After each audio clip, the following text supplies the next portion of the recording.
در نیمه اول سال 2023 در تاجیکستان شماره طلاق کاهش یافته، شماره عقد نکاح برعکس افزوده است.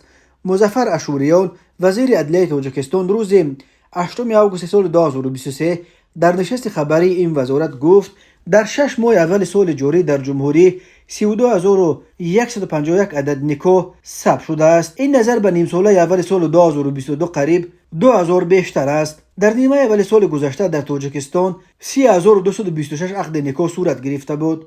در این زمان به گفته اشوریان در نیمه اول سال جاری شماره طلاق در این کشور قریب 2000 کاهش یافته است.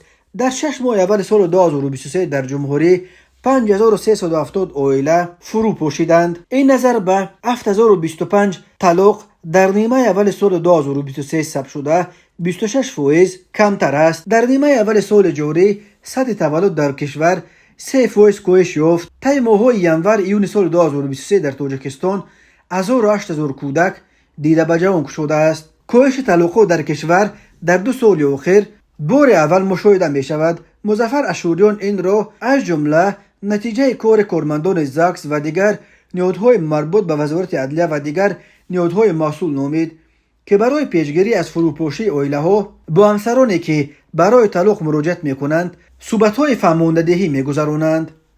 همچنین 15 فوریه سال جاری پارلمان تاجیکستان با قبول علاوه ها به قانون زاکس مبلغ باج دولتی را برای طلاق از 1.1 نشان دهنده برای صبح‌ها تا به 5 نشان دهنده بالا برد. اما خالبی قربانو و رئیس کمیته زنان و عائله حکومت تاجیکستان قبلا افزایش شماره طلاق‌ها را به تلاش روزافزون زادگان تاجیکستان برای دریافت شهروندی روسیه ربط داده گفت بسیاری از مردان تاجیک از عائله‌های خود در تاجیکستان فقط در روی کاغذ جدا می‌شوند تا که بتوانند با یگان زن روس نکاح‌های قلبکی کرده با این راه شهروندی روسیه را آسان‌تر به دست بیارند. اما هلالبی قربانو و رئیس کمیته زنان و عائله حکومت تاجیکستان گفته بود که تحلیل‌های آنها نشان دادند که در دوام سالهای 2022 در ولایت ختلان 84 جفت به خاطر شهروندی روسیه را به دست آوردن مرد خانواده جدا شدند. همین طور در وادی رشت به گفته رئیس کمیته زنان و عائله